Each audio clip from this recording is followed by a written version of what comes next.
Welcome to WagerTalk TV. We're talking West Region. Ralph, Marco, and I'm Scott. And the first game we're going to look at is an interesting Thursday clash in Wichita between Houston and San Diego State. The Houston Cougars laying 4, 142.5 on the total. Marco, over the course of the years when it gets to March Madness, I tend to like to look to play against. Doesn't mean I always will. It's not an automatic play against. But I like to look to play against teams that were outside of the elite conferences, which is San Diego State playing, of course, in the Mountain West, and absolutely had to win their postseason conference tourney, win every game of the postseason to be able to get a big dance invite. San Diego State was in no means going to get an at-large bid. They went out and did that. They've been playing some of their best basketball of the season over the past month. But those teams a lot of times have a tough time finding that same intensity in game one in the big dance after taking a few days off after winning their conference tournament. I can't argue with that, but boy, I tell you what, you can't argue either. This team played great basketball down the stretch, winning 9 in a row in the way they did it. And I know the Mountain West Conference, it's terrible. It was Nevada and then everybody else. Mm-hmm. We know what UNLV did in there, stunk up Gotta find a coach. The second half of the season. But San Diego State did it with defense. They were just tenacious on the defensive side of the basketball. And they're rolling in here facing another team that played their best basketball at the end of the season. Houston finished on a 10-2 run, 9-3 against the spread. In 2 of the losses came, one of them in the conference championship game by 1. You can't fault what they've done. They beat both Cincinnati and Wichita State, the 2 premier teams in that conference this year. So I'm actually excited to see this one, but the direction I'm going to go is both teams play good defense, as we said, and you look at this Houston team, 7 of their last 11 games, they held their opponent to 59 points or less. They've got a high total on this of 142.5, and it's because the last couple games for San Diego State, they played up-tempo teams, and they got over the number. I think you're going to see a low-scoring game, and as you pointed out in the other video, Ralph, teams, the beginning of the game, this is a different arena. You're not used to the sight lines and stuff. I think it's going to be even more low-scoring in the first half.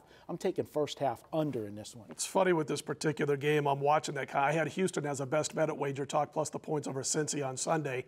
And I'm telling you, if that kid throws that pass out of bounds with 10 seconds left instead of 1 second left, I'm sweating the 4 points. They end up losing the game by 1. But according to Monday Night Stats from William Hill, Ralph, just the betting handle on this is a Joes versus Pros game. 67% of the tickets on San Diego State, but 68% of the overall money on the Houston Cougars. You know, it could be that we have San Diego State here. All the locals just watched them play, having the game here in Nevada, so that helps that handle. But, you know, what I like about San Diego State is this. First-year head coach Brian Ducher, he had been an assistant under the coach there, Steve Fisher. Yeah. Thank you, Steve Fisher, for many years. We were right. Thank you. Suffer a little bit before we helped you out. But yeah, my age is sinking in. But you know, the thing is, San Diego State completely changed their offense this year and went tempo all year. Right. They changed, and the defense struggled early keeping up with the up-tempo offense. They had to play harder, they had to play different, and I think now they have both pieces of that going together. So I do like San Diego State down the stretch here. You know, this team upset Gonzaga earlier in the year. They beat them, one of the few teams to beat them. And you know, you have the best player on the floor with Malik Pope. So to me, I do like the 11 seed here. It is one of those that, again, I don't pay a lot of attention to the brackets. I'm not sure if it'll be on my card, but I did pick him in my bracket to pull the upset. Trey Kell, by the way, has been playing fantastic basketball the last 8 or 9 games also. And the thing is, that win over Gonzaga, 72-70 win over the Zags back in December. Trey Kell didn't even really have a great game. He had a good game, but not a great game, and he's been playing good basketball last 8 or 9 games. And he was banged up for a stretch there at the end of the regular season, yeah. But I like your point about, you know, new coach, new style, not that slow tempo, rely completely on defense like they did under Steve Fisher. And it took them half the season to get it going, you know, in some cases on a consistent manner, and they were able to do so, so give them credit. Listen, Friday action in Charlotte, we got A&M taking on Providence, A&M 3.5, total 139, and Ralph, Providence behind one of my favorite coaches in Ed Cooley. Kind of a sexy first-round underdog pick if you listen to Talking Heads on TV. William Hill, by the way, has received 7 out of every 10 tickets and over 70% of the money on Providence. Do you agree with the bettors in this one thus far? You know, I've gone back and forth. To me, this is a game where, no matter if you're a professional handicapper watching these games, there's some games you just don't have a feel for. The line is right, and you don't have an opinion on. And this is one of those for me. Cooley is 9-2 ATS, the last 11 as a single-digit dog. He keeps his team close when he's got a like opponent. So on that side, I like that. And A&M's just been so inconsistent. You don't know what you're going to get from them, from that season-opening win without their best player against West Virginia and Germany to to some great games, some clunkers they've thrown in as well. Yeah, they had a lot of bumps and bruises before this. Into the season, the start of the season, Providence, and it took them a while to be able to kick it into gear a little bit. They do have wins over Villanova. They beat Xavier 2 out of 3 times, including the conference tournaments. That's 3 wins over #1 seeds in the Big Dance brackets. Marco, your thoughts on this one? Yeah, I'll be real brief on this one. I'll say one, if Providence wins this game, I will be happy. I do have a futures ticket on Providence. But I will say this. My question is, what do they have left in the tank? Sure. They played the Big East tournament. They had a dogfight in the first round against Creighton, win that one 72-68. Another dogfight against Xavier, 75-72. Then they played that overtime game against Villanova. They had the game where they could have won the game, and they end up losing the game in overtime, ended up losing by 10. I know this is the big dance, but I'm just concerned what's left in the tank. And I'm going to play Joe Public.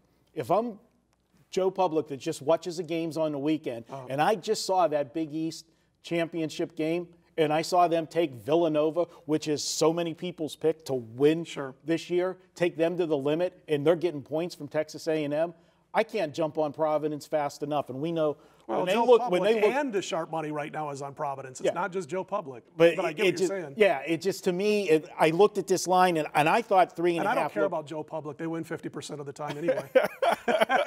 Well, for me, I'm taking Texas A&M. I'm going contrarian here with this one, and I'm taking Texas A&M. No, you're contrarian to a lot of the talking heads. A&M's lost 4 of 7. I don't think the Providence stuff would have bothered me in the tournament, except for that final game where they did have to go to overtime on top of it. But, boy, I'm a big Ed Cooley fan. Virtual pick'em game in Nashville between Florida State and Missouri. Now, here's a coach that I'm going to rip a little bit.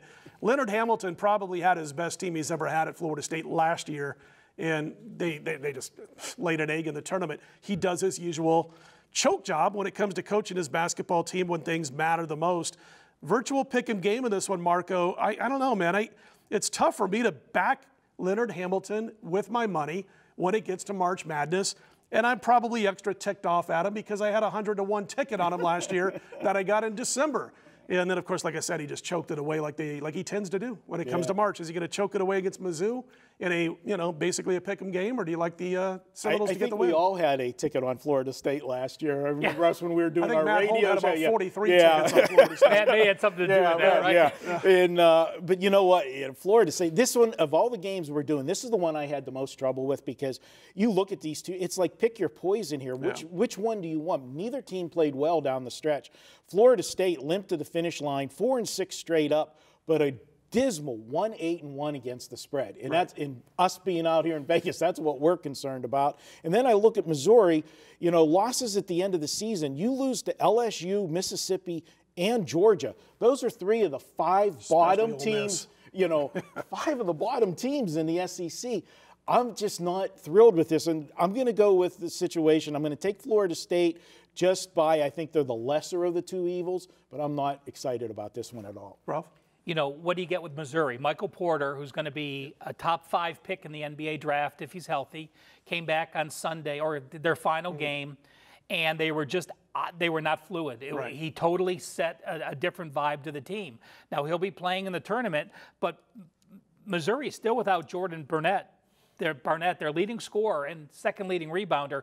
He will not play the first game. If they win, he will play in the second game. So again, you have to practice him because he's going to be there. He won't play in that game. Porter's only playing a second game. I think you're going to get more fluidness out of Florida State for that reason only. I do lean with the Seminoles. Yeah, that kind of, what you just said about Mizzou kind of makes up for what you might get out of Hamilton. Just not my favorite guy when it comes to big games. Look, this looks like, as of now, and it could change by the time this game tips off, but as of now, kind of a pros versus Joes situation at William Hill. Ticket count one-sided on Missouri. Handle heavily one-sided on Florida State. All right, guys, Michigan, Xavier, Gonzaga. you can't go wrong with choosing any one of those teams coming out of the West. But believe it or not, North Carolina's not getting a lot of play when you listen to the talking heads. And again, I'm not going to argue against Michigan, Xavier, or Gonzaga, but I lean towards North Carolina coming out of this region. Your thoughts? I actually normally look to not play the 1 seeds, but I have the 1 again in this. I think you got offense, you've got defense, you've got a better conference now that you're getting tested throughout the year in the conference play, and I'm gonna go with the Musketeers. I'm going to go with Gonzaga. And whenever they lost to St. Mary's on their home floor, it was like, to me, that team just totally refocused the rest of the season. They rolled through the conference. They took care of St. Mary's. At St. Mary's, that was a big revenge game. And I know, St. Mary's, we've always talked about that conference. There's, 2 teams, maybe 3 deep. You go to BYU. But they did everything asked of them. They played great defense, and they can go up and down the floor. I think they can match up, with a North Carolina and play an up-tempo game. I like Gonzaga. That win over BYU was incredibly impressive. I mean, that was an outstanding game played here in Las Vegas for their conference championship. Manic Mondays, don't forget it, each and every Monday, $9 for any daily package at WagerTalk.com. If you like what you see, be sure to click on the thumbs up and be sure to subscribe to the YouTube channel. More to come. Stick around to check out all the first-round videos. Marco and I are going to switch seats here pretty soon, and then we're going to get onto a couple more regions, and we'll find out who all the guys like for their Final Four. Stick around.